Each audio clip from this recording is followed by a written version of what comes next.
Hey all, welcome to another episode of Beyond Chronic Disease. I'm your host of the show, Wendy Gathercole, and you may notice that I have a suitcase in the back. I am in the car with a tree out the window. I was really keen to do this podcast today and I had to travel interstate. So I have with me Danita Morris from Active Pilates. Hey Danita. Hi everybody, how are you? Hi Wendy. Hey, so Danita and I got together in September and did a podcast on Pilates. Sorry. Yeah. I've had a long day, people. Bear with me. On Pilates and chronic disease. And at the end, she put a little interesting twist in it about breathing. And since then, I've done a couple of shows and the guests have mentioned breathing. And I thought there's something in this breathing. And then I thought back to what I had done with my own life. So I decided that we needed to do a show on breathing. Or maybe Danita decided to do a show on breathing. I'm all for it. I think it's wonderful. Yeah, so I won't go into this book so much yet, but I came across a book which I'll show you in a moment. But there was one quote in the book that I'd like to read. And this gentleman has done a lot of research on breathing, and this is what he wrote in the book. No matter what we eat, how much we exercise, how resilient our genes are, how skinny or young or wise we are, none of it will matter unless we're breathing correctly. That's what these researchers discovered. The missing pillar in health is breath. It all starts there. May I add? Joseph Pilates says, the first act of life and the last. And our very life depends on it. That's the end of that quote, he says. Yeah. And I did a whole spring clean your mind and body. And that part of that was one of the pillars there was breath. And I did quote Joseph Pilates in there.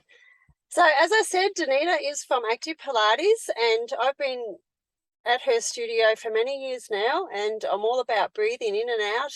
She's all about breathing in and out. And we did mention a few different breaths on the other podcast, like yoga, for instance, do a different style of breathing. And as I'll discuss a little bit later on in this book, there's many different styles of breathing. So Danita, over to you. And can you please explain how we breathe? Okay, so Pilates and breathing is really, really important. It's got benefits of improving your circulation. It helps us get clients to get a better muscle recruitment pattern.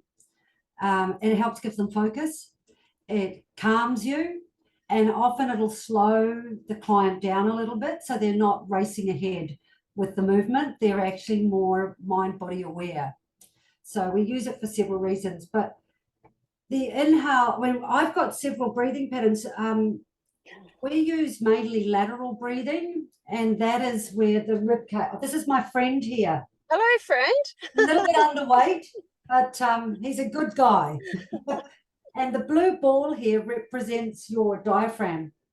So if I show diaphragmatic breathing, I can do a quick demo now just on that. It's easy to do. But if your hand then sits in front of your own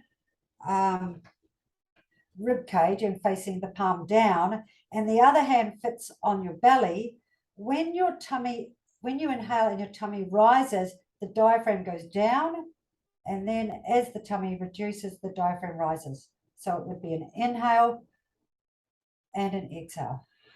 And that's how that's a little bit like patting your head and rubbing your tummy. But that's how it works. So this lowers and lifts as the air goes in and out. Yeah.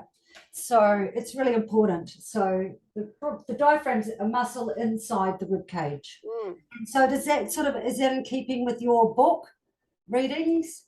Oh, well, there's lots of information there, but the diaphragm is, of course, it's the epitome of breathing, really, isn't it? Like it's the muscle that helps us breathe. Like job. Yeah, that's it. So so that's lateral breathing. Do you want me to go on, or diaphragmatic? Diaphragmatic or lateral breathing and diaphragmatic is slightly different. Diaphragmatic breathing, the abdominal wall increases and goes back and forward. And lateral breathing, the rib cage expands. So you would put your hands on your rib cage like this, and you would breathe into your hands. But when we're doing that with Pilates, we then have the abdominal wall draws in while you inhale. In diaphragmic breathing, the diaphragm drops and the abdominal wall increases. So they are different, but similar. Yeah. Well, it's all similar. It's all getting air in, isn't it? Yeah, it's all getting air in, exactly, and air out. So what would be the benefit for lateral breathing compared to diaphragmic breathing? What's the with Pilates, we use lateral breathing because it gives you the abdominal support. So the rib cage has gone wide, the rib cage is opened up, the ears all run in, and the abdominals then are toned to. It's used a lot more as people go into advanced work because you need that support. For example, if you were doing something, we call the exercise maybe something like up threes. And so an up three, you're extended in a plank type position, and there isn't any support in that, this area if you're in a plank. So that would be really good for lateral breathing because your abdominal tone is there, as an example. But there would be lots of examples, but that's something I hope people can relate to. Yeah. Well, so when all these breathing things came into my show, like when you did the breath at the end and we did some exercises, and I didn't really stand up. I didn't have the appropriate t-shirt on that day, I remember. And then we didn't know our geometry. We thought it was a triangle, but it's a rectangle. So we had all sorts of things happening that day. But so when all these breathing things came into it, and I must say, I'll digress. Many months, probably a couple of years ago, I saw this book in the bookshop and thought that would be another major health benefit. I guess I must buy that book. At the time, I was so intrigued with our body and how it works. I was reading so many books on our body, and I thought, no, that's just too much for me. Anyway, a couple of years later, with all this breath, I thought I need to buy this book. So this book, it's called Breath. Here it is. Which way we're going? That way? No, that was great. That was great. So it's called The New Science of a Lost Art by James Nestors. And I've read this, and it just going into what I did in my pillars of health that I sent out to my email list the other day. What I got from that book is, are you a mouth breather or a nose breather? And did you know the way you breathe can affect your health? And breathing in through your nose is crucial. Why? Because the tiny little hairs in your nose filter dust and other particles from the air before it can get into your lungs. And breathing through the nose also warms the air and moistens it, so it doesn't damage the delicate linings of the lungs. Yes. So this is what I got from that book, and it just made so much sense to me. And there are many different techniques in breathing, and James has put in the book all the different techniques at the end. Can I ask you, Wendy, how many different techniques does he have in there, do you think? I didn't count them. There's lots. Just give me a guess. There's a few in the end. He's talking about how he breathes matters. Look, there's yogi breathing. There's different phases in that. There's breath hold walk in. There's box breathing. Okay. There's I'm unfamiliar with those, so I'd be really interested. there's different ways, and just basically him and his mate, they did an experiment. So it was all through the medical industry. What do? A test on, how these things work so they can put it in a cohort group? Yeah, but there's only the two of them, and then they do the medical research and, take all the oxygen. It was all about oxygen levels and, what happens to the body when we breathe through our mouth or we breathe through our nose. So what I want to get to now is just a couple of things. Sorry, I've got papers everywhere, people, because I am in the front seat of my car, not my usual office, but today it is. So they did mouth breathing for only 10 days. So they had their noses all taped up for 10 days, and they were breathing in and out through their mouths. That was it. So just a few things that they noticed: their stress-related hormones spiked. They had bacteria had infected their noses. Their blood pressure, well, as he says, had been pushed through the roof. His heart rate variability plummeted.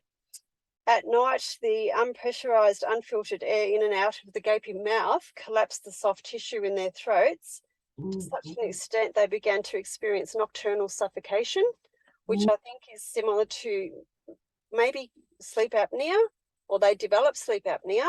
They snored, they had fatigue, irritation, anxiety, they had horrible breaths, and they had to constantly go to the bathroom. And this is interesting. In the book, it explains it in detail, of course, but it's got to do with the pineal gland, with the way you breathe. And they talk about how animals breathe in and out their noses, and this enables it affects the pineal gland in a way that enables the animals to sleep all night without having to go to the bathroom. So this was really interesting. And so when they did this for 10 days. So for 10 days they had the tape on their noses. And then within taking that tape off their noses, within 2 days of getting back to breathing through their noses, they all the symptoms had dissipated. Wonderful. That was really interesting. And how may I add on that? That's interesting because we have a lot of people, and myself included, who had a facial surgery to remove, because I could only get air in a very small portion on one side. Because I had problems with breathing, and so they had to clear it all out. So I'm thinking, holy hell, I will have had all those symptoms for a long time, like chronic. So yeah, so good to get that sorted. It's interesting. Yeah. And he actually talks about that in his book, that he had a lot of sinus problems until he started to learn how to breathe. Yeah. And there's a lot of information in that book, and I've just sort of pulled apart, what I can remember. But what I do want to get to, though, too, is there's been so many people that for many years ago, like Joseph Pilates, that have developed some techniques, and they weren't so common in the medical industry. So they weren't acknowledged until after they died, which is so common. And one of them was Carl Stuff, Stough. I don't know how to pronounce that. And he was a choir conductor, and he wrote a book called Dr. Breath and the Story of Breathing Coordination, because he noticed that when the singers in the choir, when they were singing, they kept pausing and taking breaths, and he thought there's got to be something in this. So he taught them to exhale properly, to build up their respiratory muscles and enlarge their lungs, which is something similar to the deep sea divers. That's how they build up oxygen in there. We all try and do that anyway, don't we? With breathing, we do lateral breathing, we do back breathing, chest breathing, abdominal breathing. Yeah, and it's just amazing because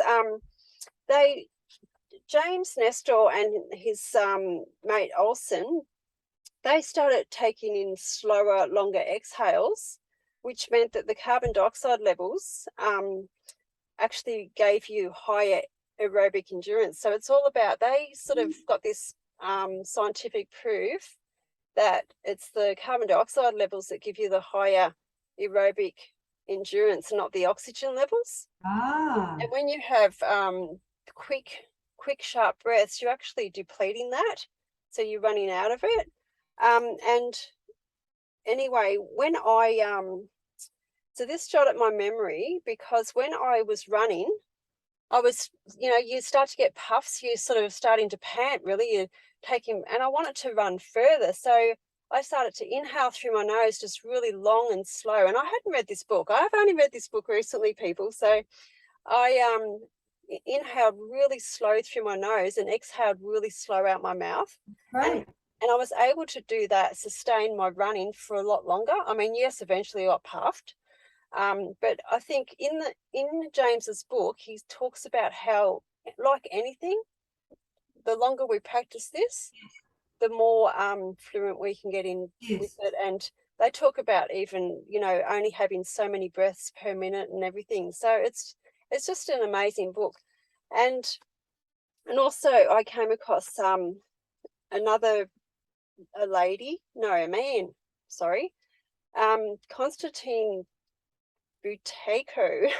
He was a Russian. He went to war, World War II, and he was he come back. He suffered high blood pressure and debilitating headaches, and what did he have? Stomach heart pain that was, you know, the symptoms of high blood pressure and so forth. Mm. And at 29 years of age, his doctors gave him a year to live. His systolic blood pressure was over 200. Mm-hmm. So he was in a hospital with lots of patients with breathing disorders, and he was a young man prior to going into war. He was very intrigued in the human body. So he studied medicine and so forth. And anyway, he got to the point of the breath is instrumental in healing. So he started teaching asthmatics how to breathe. And he was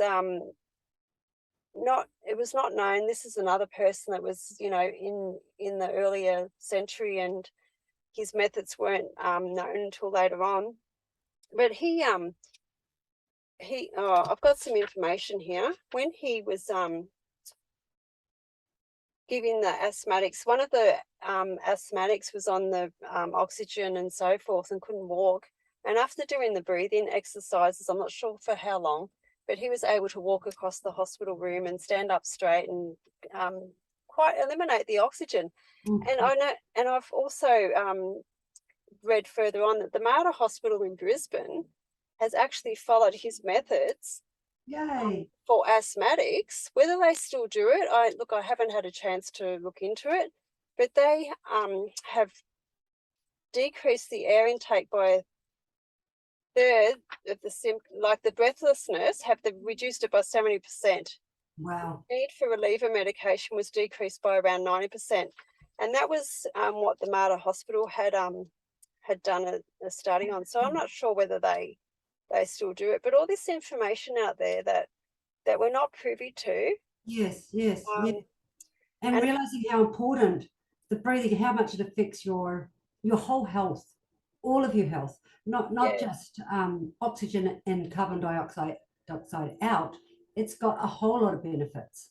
yeah, and that's what he goes on to say. James Nestor goes on to say that it's all, you know, any chronic disease.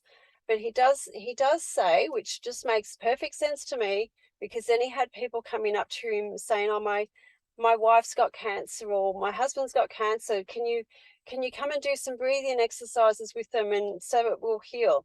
And he said that doesn't work that way. You really need to seek professional medical advice when you've got a disease like that. But breathing is more a preventative medicine. Mm. Or it can help along with Yes, additional modalities. Yeah. yes, no, for sure. But he's sort of saying that, you know, if you've already got something that's quite chronic like cancer, like just breathing alone is not Yeah. going to help. So yeah, but it was just really interesting to know that carbon dioxide, I always thought it was just the enemy of our bodies. You know, realistically, we breathe it out, we've got to get it out, otherwise it'll harm us. But it's actually quite important in our bodies. So that's Must be. To me, I think your body, everything that happens within your body there's a reason. yeah. So it's got to have a reason for the carbon dioxide. Yeah, well, so the Yeah. higher levels, like we said, you get higher aerobic endurance.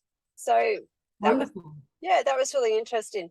And like I said, with the slow intake of the breath, like I was able to sustain my running for longer. So there's definitely something in your breathing. Oh yeah. And I know when you have stress in your life, you sort of tend to shallow breathe and you don't calm down. It makes you more, well, for me, it makes me more stressful. I'm guessing maybe it does for others. And until you can take that slow inhale through your nose And I think for stress breathing, Wendy, it's my information tells me I think it's 7 breaths in a minute. Wow. For stress breathing, that's what they say. So if you What? can get to Two, 7 breaths in a minute, your stress will reduce. yes. Okay, I was just going to ask you that. Yeah. Calm your body down. Yeah. Yeah, okay. I think by memory in the book they talk Olsen, James's the partner that they did the tests on. He talks about doing getting down to 5.5 breaths per minute. Well, Yeah. we should all practice it at some stage. Yeah, I have been. How's it going? Well, it's interesting. It's interesting because you think that you're going to run out of breath really quickly. But you don't. It's just your mind. Like your mind plays tricks on you. You think, oh, if you start to panic, it's just like if you like scuba dive, if you breathe through your mouth a lot and then you breathe through your mouth a lot, then you've got to just breathe in and out through your nose. Once you put that thing in, that mouthpiece in, you can't breathe through your mouth. So you have to learn to breathe through your nose, in and out. And when I first experienced that, it was a bit like panic stations to start with. But when you're underwater, you breathe through your mouth, you're cactus. So you just have to learn, like, relax into it. So that's what I find interesting. It's part of me. So it was really, Yeah, there's lots of really good. information in there.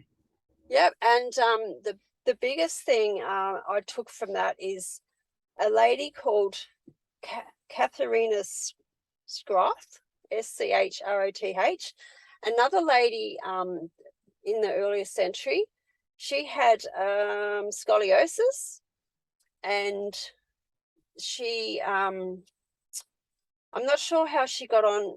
I'm not sure how she got onto it. I forget how she got onto the breathing, but she started to develop her own style of breathing, and she healed her scoliosis. So Yeah. she, Can I add on to that, yep, Wendy? Because yep, with Pilates, we get a lot of scoliosis clients, and we do one lung breathing because yep, of the way the spine's shaped. It's twisted on one side. That creates a shorter or what we call a concave, and the concave doesn't allow the lung to expand. So we teach them one lung breathing, mm-hmm, and so they have to pull the air into the lung. And I've had lots and lots of scoliosis clients, and it is really beneficial for them to do. So it's called one lung breathing, but you can also pull the air into one lung and the opposite lung, the back of one lung and the opposite on the front. mm. So Now you're getting a bit intricate for some of my listeners, I think. it's totally doable. It seems like it's like when I say to clients, "Oh, I'm going to get you to do some one lung breathing," and they look at me like I'm having a joke with Yeah, them. I'm yes. really not. I really want I you to know. do breathing. Yeah. I know. And yeah, sorry, go on. Totally doable and beneficial for some. Mm, The postures to us in our field, it's so important. mm, It can change the way we ask people to breathe because of the shape of their rib cage and the mm-hmm. way that their spine is. Yeah. Yeah. And I know that I've been privy to that. I can breathe into different lungs and do the lateral breathing and all everything like that. So yes, viewers and listeners, it is possible, and it's a learnt technique, because we don't learn how to breathe. Like James Nestors says, we don't learn how to breathe.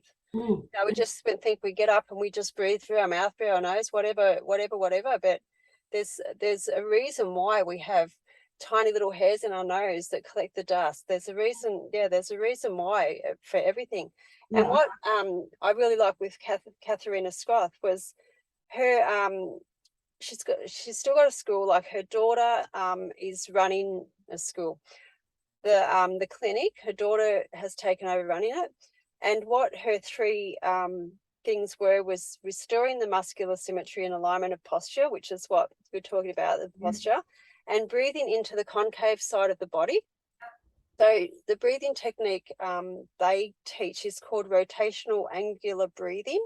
Okay, I can understand that. Yep, the idea is to rotate the spine with breathing to help reshape the rib cage and surrounding soft tissue, which you would understand. Yes. And it's all too, she taught you to be aware of your posture as well. Yeah, So, right. yeah, so, Beneficial. yeah.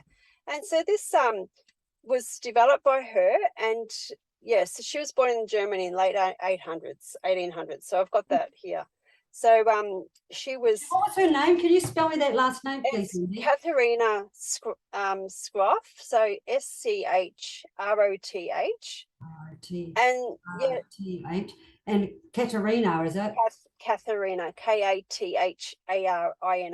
Got it. So she had scoliosis when she was younger, and they did the conventional bracing, Yeah, right. and it didn't work. So she developed her own breathing technique and exercises to And manage it. really good for her. Good on her. That's Yeah. awesome. Yeah. So all these people that have developed all these different methods that are sort of based on breathing, Mm, mm. and there's so much, Yes. yes, and there's so much more information in this book. There's just, even about, chewing food, and it's just all the breathing, the way you breathe actually affects your bone structure of your face and everything. And yep. So if anyone wants to learn how to breathe, buy the book Breath by James Nestor. Yep, there it is.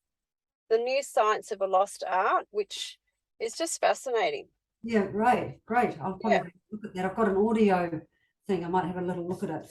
Yeah, it's really good. So when I mentioned about how he had that problem, the BP, the blood pressure problem and all that. So when he started doing all his breath work, like, well, of course, he didn't die when he was 29. This not James Nestor, I'm talking about that. That younger guy. What's his name? House Konstantin from Yes. Russia. Yeah. So he was the one that did a lot of work with the asthmatic patients. It's well documented that the diaphragmatic breathing particularly will lower blood pressure and slow the heart rate. Yes. So, there's all these benefits that go along. I think it is well documented diaphragmatic breathing. It's probably more, there are other ways that can be used by other people that have other problems, issues, things that they need to address. Even the stress, like slowing down the breathing per minute, something like that can be really helpful. Yeah, well, when you talk about the diaphragmatic breathing, like when I did a little test, and it's in my book, Wholefoods The Facts. I haven't got my book here either, people, but I'm sure most of you know I've written one. If you don't, Wholefoods The Facts. I'll put my link in the show notes. You can check it out. So I did a little test. My blood pressure has never been high.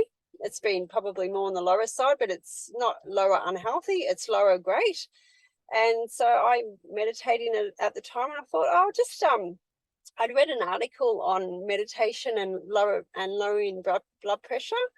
And I thought, okay, let me take my blood pressure and then I'll go and meditate. And it did reduce it just in that 20 minutes. Yeah. And that's just, you talk about slowing your breath. Well, when you meditate, it's slowing down, being present, not thinking about anything. Well, your thoughts run through your head, like, of course, but you're not, stopping them and considering them at all. So it's breathing. It's amazing. There's For a your lot health. more to it than we all know. Yeah, for sure. So what else can you tell me about breathing? Well, I just really wanted to talk about diaphragmatic. The main things that I'm aware of, there's sort of alternative namings for breathing patterns. So diaphragmatic breathing can be called belly breathing. Some people may have heard of that. And I've explained how to do that, and you can easily do it. And the abdominal wall increases and decreases on the exhale, increases and decreases on the exhale. Lateral breathing I've talked about. Costal breathing. Costal breathing is with the intercostals, are the little muscles that are in between each of the ribs. Here and all the way through there, and they go wrapping right around. So because it's a muscle, it's trainable, and you can then increase the distance between the ribs by increasing the length of the muscle, the intercostal muscle. So that's all doable for people who've got posture. Say, for example, a posture type that is like that, where they sort of put their ribs forward, and we might call them a sway back, something like that. That type of rib cage position reduces the oxygen going into the base of the lungs because it's shortened. Yeah. The cage is sort of shifted forward but short on the backside. So for clients like that, we get them to breathe into their thumbs or into the back of their ribs. Yeah. There's a breathing called breastbone breathing, and if you want to do it with me, if you put your fingers in the middle of your breastbone, I have got them there, people. I know you can't see me. you inhale, you try and lift the breastbone, and then when you exhale, you lower it. Quite a little bit challenging, but doable. Yeah, totally yeah. Breastbone breathing is good for, say, if you're familiar with they sort of like a pigeon chest when the people have that sunken chest. So this can help them get their chest to open up a little bit more. So we use it for that. Percussive breathing is done exertive. It's like a pushed air pattern out and in. I use it for 100s, which is one of the Pilates exercises. And you beat your arms, breathe in, 2, 3, 4, 5, breathe out. And you use it as percussive. It's for increasing abdominal strength and creating a longer or lengthened spine position. So percussive breathing, breastbone breathing, lateral breathing, diaphragmatic breathing, intercostal breathing, back, chest breathing. What else have I got? Chest breathing, lateral breathing, diaphragmatic. That pretty well for me, that gets me pretty well covered. Yeah. And I was just a full-time job. Thank you for that. I was just going to talk about the intercostal breathing. I guess when I fractured four of my ribs. Yes, it was hell on earth, people. And it was probably not made easier to breathe in a sense, but Danita made it better when she was talking about the way I had to breathe and everything. So the muscles around our bones are so important to shape our bones, I guess, to really like. Yeah. So again, I know when if you go back to the 19th of September is when I did the Pilates podcast with Danita. We talk about my shoulder injuries. Yes. So again, I went to Danita for my busted ribs, and it's amazing what you can do, what your body can do. Yes. When you've got the correct people. Yes, it's true. For it. Yes. And the breath was really important for that. I wonder, on hindsight, just thinking now, if a situation like that with a broken rib cage, basic broken ribs, you could possibly think about doing one lung breathing in that instance, so that the ribs could kind of set a little bit. It's really like my brain's ticking, tick, tick, tick, tick, tick.